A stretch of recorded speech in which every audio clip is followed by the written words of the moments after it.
नमस्ते, हाय, हेलो, कैसे हैं आप सब? चलिए कहानी शुरू करते हैं। जैसे ही आकाश पुलिस स्टेशन उसे लेकर जाता है, पुलिस स्टेशन के बेंच पे उसे बिठा देता है हथकड़ी लगा करके और कहता है वकील से, यहीं पे आप बात कर सकते हैं, बाद में मैं इसे लॉकअप में बंद करूँगा, फ़िलहाल आप बात कर लीजिए।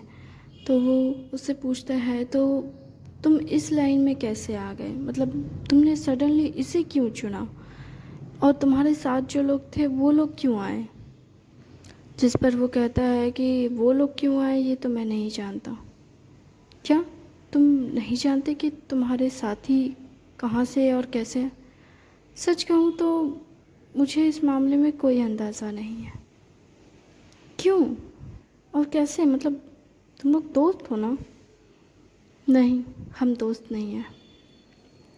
हम अलग अलग जगह से आए हुए हैं।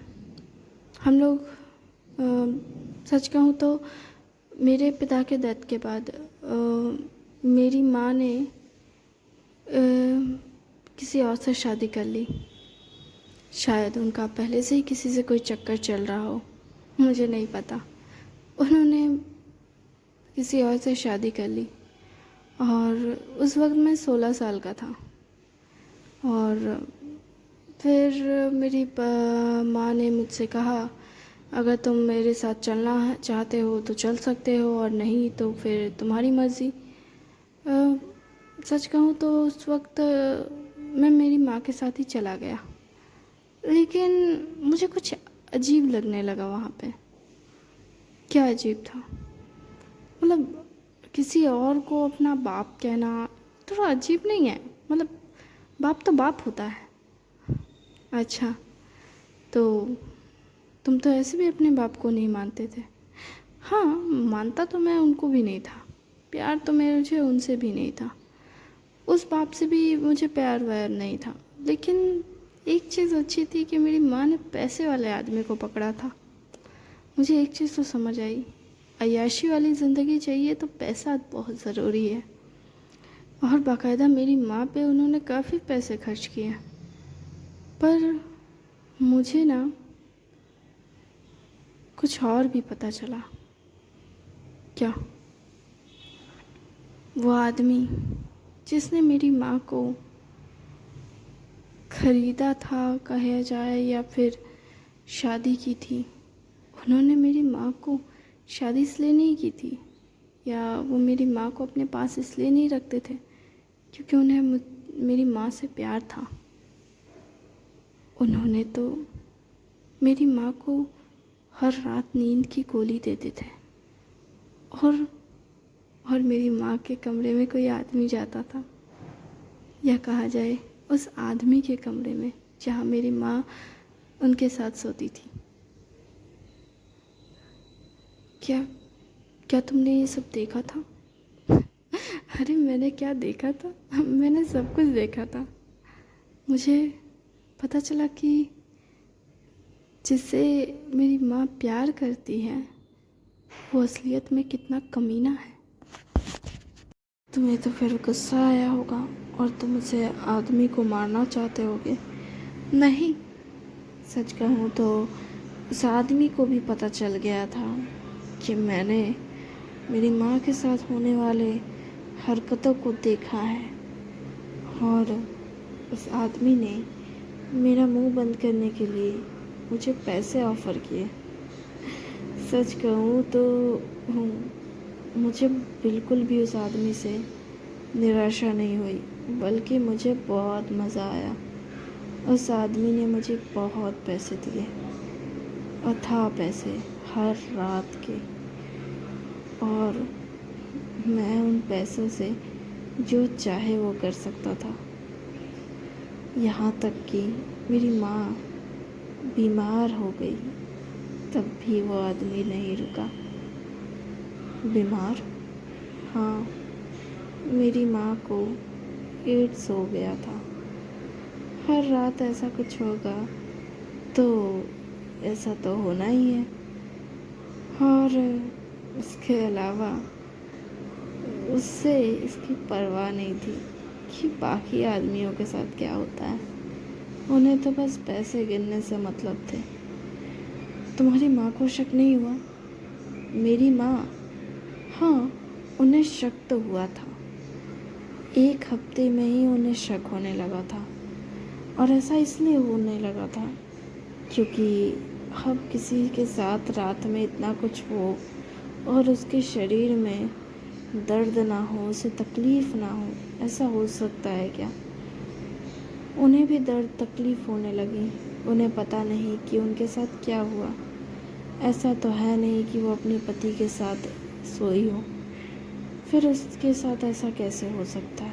वो तो आराम से सोई थी रात में, पर सुबह उठते ही कपड़े बिखरे हुए, बाल बिखरे हुए और वो दर्द से पीड़ित।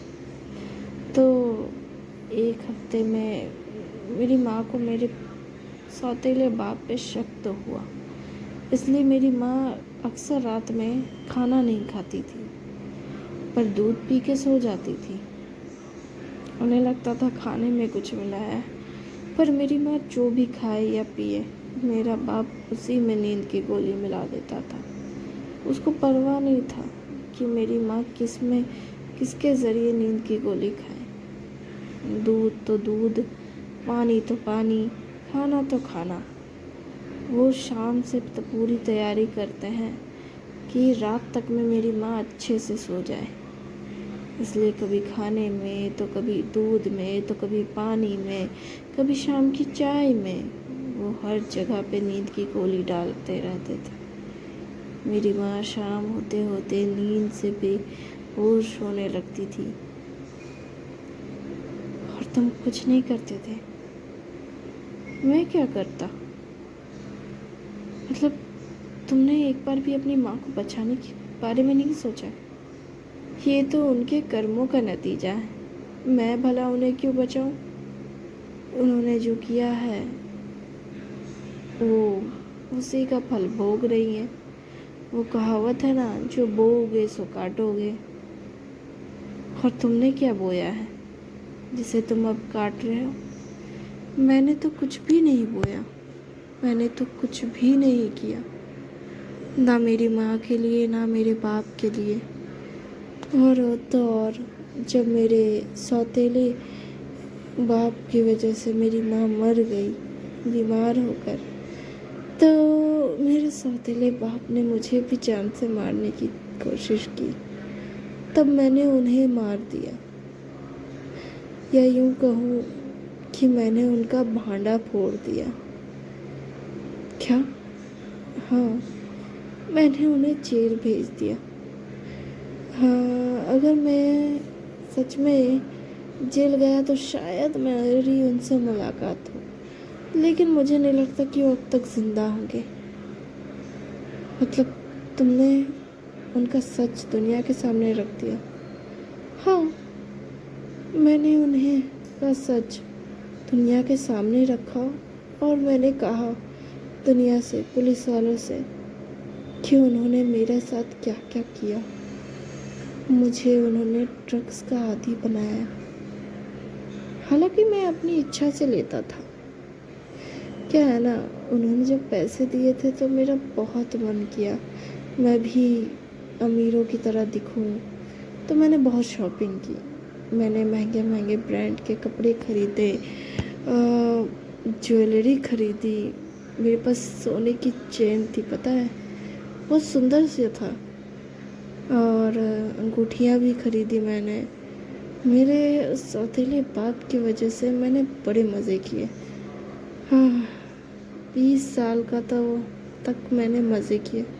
फिर तो मेरी माँ मर गई। हाँ, उन्हें भी मेरे बाप की तरह जल्दी ही जाना था। उफ, शायद वो लंबा जीती, लेकिन छोड़ो, वो चली गई। और उनके मौत के बाद फिर उसने, मेरे सौतेले बाप ने मुझे लात मार के घर से बाहर फेंका और साथ में मुझे मारने की कोशिश की। और ये जानने के बाद तो मेरा दिमाग ख़राब हो गया। फिर मैं पुलिस स्टेशन गया और मैंने पुलिस स्टेशन में उनके सारे कारनामे एक्सपोज कर दिए। और मैंने उन्हें, तो फिर तुम्हारी माँ तो बीमारी से मरी थी ना? फिर तुमने उन पे कैसा इल्ज़ाम लगाया? क्या तुमने उनसे ये कहा कि तुम्हारी माँ बीमार पड़ गई और इसलिए उसने? हाँ, क्या फ़र्क पड़ता है? सच किसे सच से किससे फ़र्क पड़ता है? लोगों को तो बस इतना जानना ही काफ़ी था कि मेरे बाप ने मेरी माँ के साथ किया क्या, और फिर जो होना था सो हो गया। तुम्हें फीलिंग्स नहीं है क्या? फीलिंग्स नहीं होती तो मैं यहाँ थोड़ी ना होता। इतना प्यार करता हूँ मैं उससे, और देखो उसने तो मेरी फीलिंग्स का मजाक उड़ा दिया। और आप कह रहे हैं मुझ में फीलिंग्स नहीं है? ऐसा कैसे हो सकता है कि मुझ में फीलिंग्स ही ना? फीलिंग्स है तभी तो इन्होंने मुझे अरेस्ट कर लिया ना। इसे तो जानवरपंती कहते हैं। मैं समझ गया। क्या समझ गया लॉयर? कुछ नहीं, कुछ भी नहीं। आपको पता है क्या, मेरा इरादा खुद को या किसी और को बचाने का है भी नहीं। क्या क्या कहा तुमने? मैंने जो कहा आपने नहीं सुना। तुमने कहा कि तुम्हारा इरादा नहीं है खुद को या किसी और को बचाने का। इस बात का क्या मतलब है? क्या मतलब? कोई मतलब नहीं है। क्या कहूँ जब कुछ नहीं है कहने को? अरे डॉक्टर, ओह सॉरी, लॉयर। वैसे डॉक्टर और लॉयर काफ़ी ईमानदार होते हैं क्या? हम्म। वैसे पानी मिलेगा क्या ऑफिसर? थोड़ा पानी दीजिएगा, मेरा गला, प्लीज़ मुझे थोड़ा पानी दीजिए। आह, मुझे पानी चाहिए सर, मेरा गला सूख रहा है। आप इतना तो दिला सकते हैं ना? हाँ, दे रहा हूँ। वो पानी उसे देते हैं और कहते हैं पानी पियो। और उसके बाद वो पानी पीने के बाद वो कहता है तो कोर्ट में मिलेंगे, सबूत अच्छे से इकट्ठा कीजिएगा, ठीक है ना? वो क्या है ना, मुझ जैसे अच्छे बच्चे को बचाना आपके लिए थोड़ा मुश्किल हो सकता है, लेकिन मैं चाहूँगा कि आप मुझे बचा लें, है ना? बचाएंगे ना आप? ये कहते हुए वो काफ़ी ज़्यादा स्कैरी लग रहा होता है, और फिर वो उसे की तरफ लॉयर एक नज़र डालता है और चला जाता है। इधर आकाश उसकी बातें सुनकर हैरान होता है और कहता है तुम सच में मरना डिज़र्व करते हो, और तुम्हारे जैसे इंसान को तो सच में मर जाना चाहिए। अच्छा, अगर मुझ जैसे इंसान को मर जाना चाहिए तो आप जैसे इंसान के साथ क्या होना चाहिए? मुझ जैसे इंसान को भी मर जाना चाहिए। और ये शब्द सुन कर के तो पुलिस स्टेशन में मौजूद बहुत सारे कांस्टेबल जो थे वहाँ आसपास, क्योंकि उस वक्त सभी कांस्टेबल ऑलमोस्ट कुछ अपनी ड्यूटी ऑफ करने के लिए, और कुछ लोग ऐसे ही जो अंदर में रहते हैं वो लोग थे, वो सभी ये बात सुनकर हैरान होते हैं आकाश सर की। और उनकी बात सुन कर के तुरंत उनके बगल में जो कांस्टेबल था वो कहता है सर आप ये कैसी बातें कर रहे हैं? जिस पर वो कहता है कि मैं सही कह रहा हूँ, अगर इस जैसे कमीने को मर जाना चाहिए तो मैंने तो इन जैसे कितनों को मारा है, तो मुझे भी मर जाना चाहिए, है ना? वो उसके और देख कर कहता है, जिस पर वो कहता है ओह सच में आप तो ऐसे कह रहे हैं जैसे कि मैं सबसे बुरा इंसान हूँ, और आप बहुत अच्छे हैं जो आपने मुझ जैसे लोगों को पकड़ा, क्यों, है ना? मैंने कब कहा कि मैं ये कहना चाहता हूँ? आप ये कहना नहीं चाहते, लेकिन आपकी हरकतें तो बता रही है। ओह, और आपकी फ़िक्र में कितने लोग आए। ओहो, पूरी कांस्टेबल टीम आ गई लगता है, जैसे आपके प्यार में पागल हुए आशिक की तरह। और मुझे देखो, मैं आशिक बन के भी अपने प्यार को हासिल ना कर पाया, क्योंकि किसी ने मुझे हथकड़ी जो लगा दी, वो अपने हाथ को हिलाते हुए दिखाता है ऊपर करके। देखो, मैं इस हथकड़ी में सुंदर तो दिख नहीं रहा हूँ। काश मेरा ये हैंडसम लुक इस हथकड़ी की बदसूरती को छुपा पाता, लेकिन अफसोस कि मेरा ये सुंदर चेहरा भी इसकी बदसूरती को नहीं छुपा सकता। लेकिन क्या करूं, भले ही इस हथकड़ी को देख के लोग डर जाए, लेकिन मेरा हैंडसम चेहरा देख करके हर कोई प्यार कर सकता है। क्यों, आपको नहीं लगता कि हर कोई मेरे प्यार में पागल हो सकता? इतनी अच्छी खड़ी नाक है, होंठ गुलाबी शराब की तरह, गाल नरम मोर की तरह। अच्छा, मोर के पंख को देखा है कितना चमकता है, उस चमक जैसे मेरे चेहरे पे हो। और देखिए ना, मोर के पंख को तो भगवान श्री कृष्ण ने अपने माथे पे सजाया था। अरे अच्छा, भगवान श्री कृष्ण अपनी मुकुट में अगर मोर पंख को सजाते हैं, तो इसका ये मतलब नहीं कि तुम्हारा चेहरा उतना चमक रहा हो।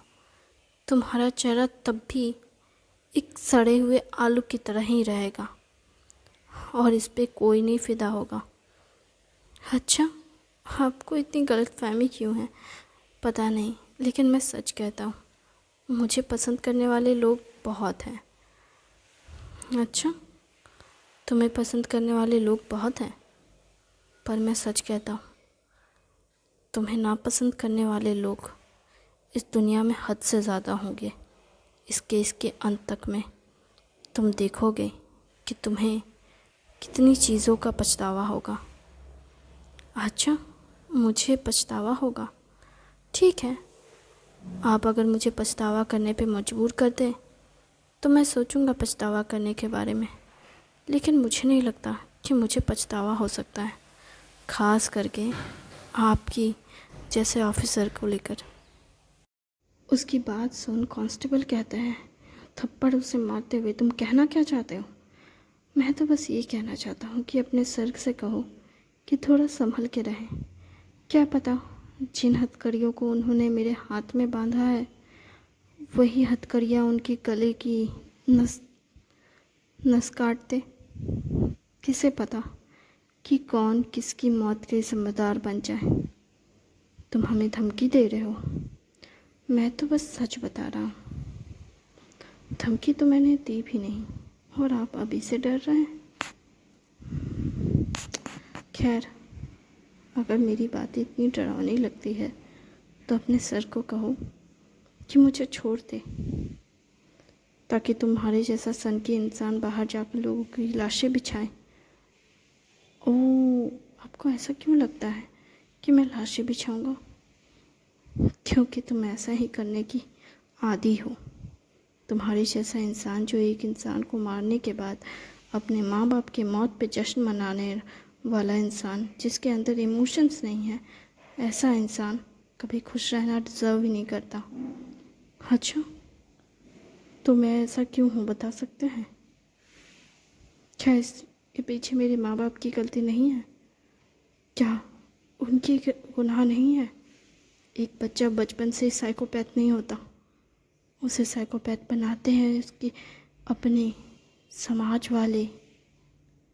और मैं साइकोपैथ तो पैदा भी नहीं हुआ था, मैं तो बस एक मासूम सा बच्चा था। आपको नहीं लगता कि मेरे साथ गलत हुआ है? गलत? उसकी बात सुन के आकाश कहता है, गलत तो इस दुनिया में बहुतों के साथ होता है, पर वो तो साइकोपैथ नहीं बनते। हाँ, तुम जो कह रहे हो ये बिल्कुल भी सही नहीं है।